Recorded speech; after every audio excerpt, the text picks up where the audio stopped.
Well, good morning, everyone.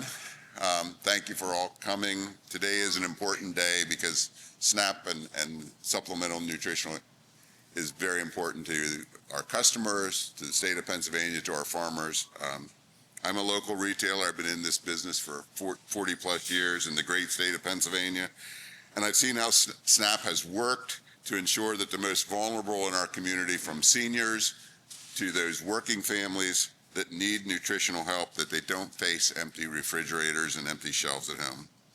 When benefits are cut, we see the impact immediately. Families buy less. That not only means less nutrition for our Pennsylvania families, but it slows our local economy also. You know, SNAP doesn't just prevent hunger, it fuels the local business. You'll see local produce all around me here, and it keeps the Pennsylvania food system working. Pennsylvania food industry has always supported food banks and the likes, but that's not enough. It needs this SNAP program. My final comment is, most importantly, at the end of the day, it's about making sure our neighbors can eat. And that's something I think we can all agree on. We need to help our families. We need to help those who need help, and letting them buy what they want and get good, nutritious food from fresh produce, fresh meat, dairy products is really important. And I ask your continued support on the SNAP program.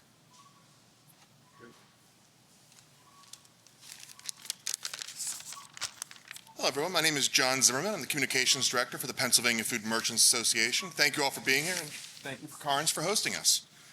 Let me start with a simple truth. A package of ground beef doesn't care how it's paid for. Cash, credit, gold bullion, EBT, beef is beef. And grocers like Carnes put it out every day for every customer, no matter what kind of card they're using. SNAP households shop for the same essentials as everyone else: milk, bread, eggs, poultry, vegetable. In fact, the USDA found that 80 cents of every SNAP dollar goes to staples like these. And the other 20 cents pretty much go for the same things as you and I. We get snacks, cereal, and the occasional dessert. SNAP families are regular families. The only difference is a rough patch and an EBT card. But here's what matters to all of us. When SNAP benefits are cut, it's not just households that feel it. It's stores, it's distributors, it's farmers. When emergency allotments ended in 2023, more than 1 million PA households lost an average of $181 a month. That's nearly $190 million gone from the state's food economy every month. SNAP isn't just a safety net, it's a supply chain driver, it's a jobs program, it's one of the most successful public-private partnerships the U.S. has ever built. And Congress needs to remember this as it debates major changes to food assistance. This program feeds families, strengthens businesses, and supports every link in the Pennsylvania food system. We can't afford to forget it or dismantle it. Thank you very much. And next is State Representative Nate Davidson. Great. Thank you, John. Appreciate you being here today. And thank you to Scott for hosting us here at Carnes. This is where I do much of my grocery shopping here in the 103rd District in Lemoyne. As John mentioned, my name is State Representative Nate Davidson, and I have the pleasure of serving both Dauphin and Cumberland counties in the legislature. And we're here today to talk about something fundamental: the ability for every family in our community and in our Commonwealth to put food on their table. For approximately 2 million Pennsylvanians, the Supplemental Nutrition Assistance Program, or SNAP, is a critical lifeline. Today, right now in Washington, they're considering H.R. 1, which threatens this lifeline, and the consequences of weakening SNAP are dire. Any reduction in SNAP eligibility, any cut to benefit amounts, any new barrier to access will inevitably lead to significant rise in food insecurity, and this is not an abstract problem. This means more families in our neighborhoods struggling to afford groceries, more children who go to school hungry. It means our senior citizens forced to choose between life-saving medication or a healthy meal. It means parents sacrificing their own nutrition to ensure their children don't go hungry. And this is only the start of our community's pain if H.R. 1 in its current form passes in Washington. Every dollar in SNAP benefits generates approximately $1.54 in economic activity. This is not just a stat, it's an investment in our local communities, our local supply chains. And as Scott reminded us today, this corn behind us here is from Cumberland County, right here, and our neighbors. The supply chain shock will be felt from our farms to our food processors, truckers, grocers, and we're hearing talk of expanding work requirements. I just want to be clear about this. Work requirements are a lose-lose. Forgive me for going off script. I'm old enough to remember when my colleagues on the other side of the aisle often bemoan government regulations and paperwork. Work requirements are simply adding more government paperwork and making the poorest families in our communities sort through it. People who are working multiple jobs to put food on their tables. And that's just wrong. And so, food insecurity is not a distant issue. It is here in our communities, and protecting SNAP is not just about compassion. It's common sense and investing in our economy. We must stand against any proposed cuts to the SNAP program, and I encourage my colleagues in Washington to think very carefully about what they're doing. People forget that the number one part of our economy in Pennsylvania is agriculture, and this proposal would have a direct impact on us here in Pennsylvania. So, with that, I am pleased to introduce Secretary Russell Redding, our Secretary of Agriculture here in the Commonwealth of Pennsylvania. Thank you for visiting us here in Cumberland County. And with that, Secretary Redding. Thank you. Representative, thank you, and good morning, everybody. Honored to be here. Always good to be with Scott Carnes and the Carnes family, and I always find comfort in a store, right? Just look around. I mean, this is an amazing sort of store. It's an amazing place. It is abundance is here, right? And that food and food system is something that we're going to talk about today, and as Representative noted, part of the conversation occurring at this moment in Congress is to what extent those in our society who need some assistance have access to this type of food. We're concerned about that, and we're here today to talk about the SNAP program specifically, and I'll give a little perspective, build off of both Mr. Carnes as well as Representative Davidson's comments about the SNAP program.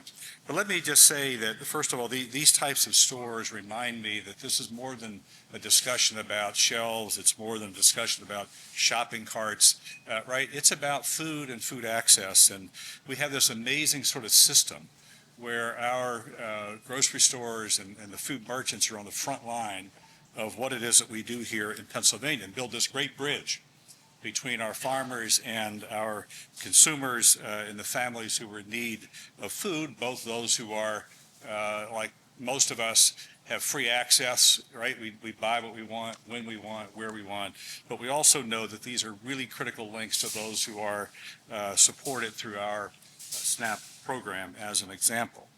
But feeding people is a shared responsibility. That is clear to me. I've spent my life in agriculture and farm. I've spent my life around food and food assistance programs. I appreciate sort of where we live, how we're governed, the programs that we have, and have access that is both a federal access and responsibility as well as the state. But inside of each of these markets, we know that there are people who are committed to making sure that access continues. There are folks who work here. There are the folks who are on the docks. They're in the farms, in the processing plants.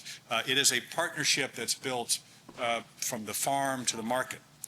Food processors, our food banks, our truck drivers, our state and federal government are part of this. It is the partnership that allows us to recognize the system in the food system. And the food system piece is particularly important just because there are linkages between sort of all of the parts that I've mentioned, but it works as a system. And SNAP is a really critical part of the system. It doesn't just help families buy groceries. It helps farms run. It keeps food on the shelves. It reduces the pressure on our food banks across the state, which, by the way, step up when other supports fall short or in emergencies. And every month, $367 million goes into Pennsylvania's economy for the SNAP program. That's almost 2 million families, or 2 million people in PA benefit from SNAP. It sounds like a big number. It is. It's a small number on a daily basis. is $6.16 is what the SNAP families receive in terms of federal benefit. What's important for us, as noted, is that all of those items that they buy, the milk, the eggs, the poultry, the fruits, the vegetables, are things that come in large part from Pennsylvania. 7 of the 10 top items that each of us buy are the same 7 to 10 items that our SNAP recipients buy, right? They are items. One example, 12.5% of the milk and dairy that's sold in the dairy aisles across Pennsylvania every year come from Pennsylvania farms. 12.5%, not an insignificant number. These are connections. That's why I say there's a system that goes from our stores to our farms, and 40% of those recipients, by the way, are children. That's important. As noted by John, there are clearly economic benefits to say that what is purchased and what's purchased in the store under the SNAP program goes back to the farm. About 25 cents of every dollar. $1.50 is generated for every dollar invested in the SNAP program. So these are really, really critical investments. I'll just note that we spend a lot of time talking about these issues of whether they're rural and they're urban. They're Pennsylvania. 3 of the top counties that participate in SNAP by percentage of population are rural counties. 2 of those are urban. So we know that this reaches across the state. Every single meal provided by the food bank, SNAP provides 9. So just to keep in mind as we talk about systems and what's going to sort of come in to fill this void potentially, the expectation will be it'll fall to the state and it falls to our charitable food system. So as noted earlier, the proposals under H.R. 1, which is the big, beautiful bill as it's termed, it is big, it's not beautiful. To be clear about that, these are implications and serious implications just in the food programs alone. That ultimately, the expectation is that states will pick up whatever is not covered by the federal government. The governor's made clear we cannot do that. We are not in a position to do that. And more importantly, I think it's worth noting that for 70 years, we've had a farm bill, a federal farm bill. And take a little time just to instruct that that farm bill came out of the Depression, right? It was built at a time when there was hunger, there was poverty, there were a lot of different issues going on in our society. And out of that came the vision to have a farm bill that had both a connection to food and nutrition and production agriculture. And why I'm particularly concerned about it is that we have for 70 years kept that coalition together, right? We made a connection, just as we do in this grocery store, that what we produce and consume matters.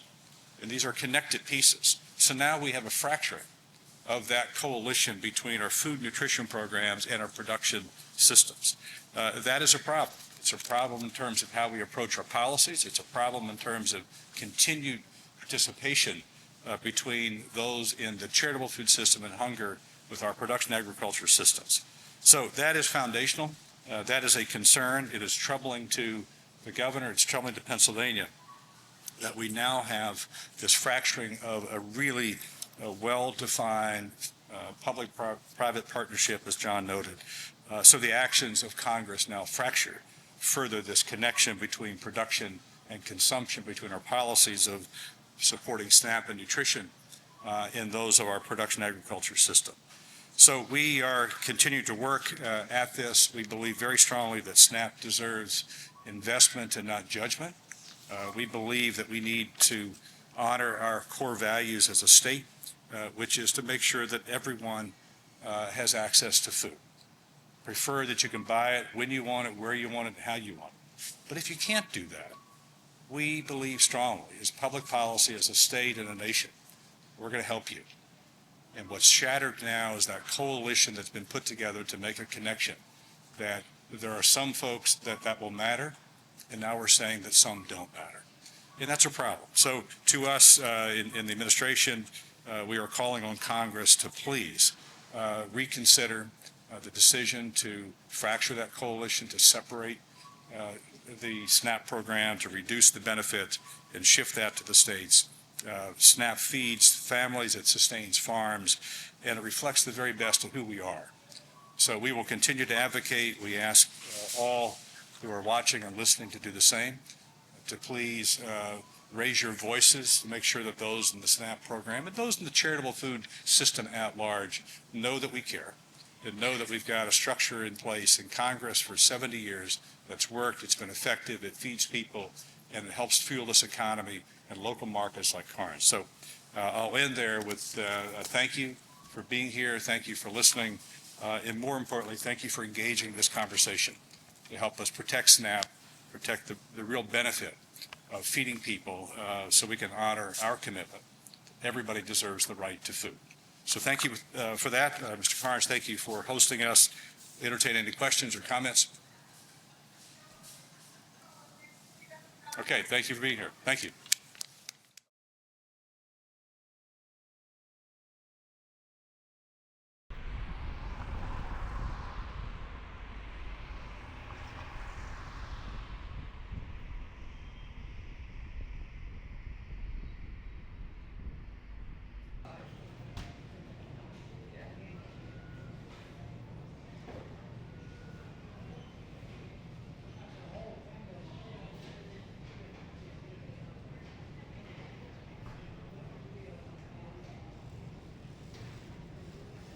Yep. Thank you.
Okay.